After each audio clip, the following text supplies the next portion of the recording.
Okay, so this tutorial now is based on inline CSS, and we said that CSS stands for cascading style sheet. And you see below we have an example of a inline style sheet. Now I'm going to move to the try it for yourself here, so you can see where the code is on one side and the actual result is on the other side. So let me bring it up for you so you can see now. Alright, so we work from this angle. I know you're familiar with this already, with your exclamation sign doc type HTML, and you use to your HTML, and you would have our head and our style and so on. But this time we won't have any style up here any at all, as you can see, because we are styling our information in line. And let's go back where we have H1. Let's highlight this line. Our real information that we want to display is this is a heading. That is what we want to display.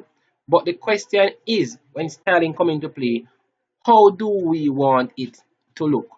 How are we going to style it to look?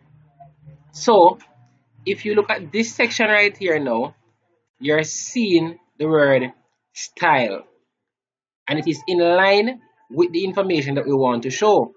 And we have to say style equal open double quotation, and we have color, and the color here we say is our property, and we say colon, and we say blue. So therefore the value is blue and the property is color. So we're simply saying we want the color of our text to be blue, which you're seeing right here. Moving right along, we have our semicolon to end that section of the code.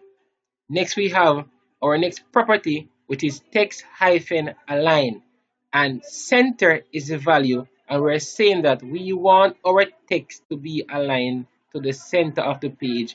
And when we finish that, we have our semicolon, and we close back our double quotation right here. So that is why we say that this is inline styling, because the information that you want to display and the styling format is in the same line. So this is the result of that line right over here.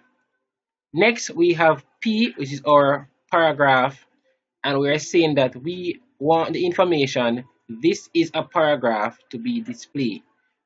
But the question is, how do we want it to look when it displays?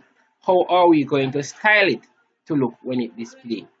So we have open quotation, and we have P, and we have style again, equal, open quotation right here, double quotation, and we say color is our property, and we want our color to be red, and red is the value. And please note how it is done. We have color, colon, the color we want to use, semicolon, and we close back our quotation right here. And if you look to the right, you're seeing this is a paragraph. It is actually in red. So that is it as it relates to inline styling. Now I need for you to write the code for yourself. For your H1, you can use different information that you want to display. And for the styling, you can use different color and different alignment. And for the paragraph, you can use different information that you want to display here. And you can use different color as well. And you could even tap in a bit of font sizing into that you learned from the previous tutorial on on um on internal styling. But remember, what you're doing here, it must be in the same line as the information. All right.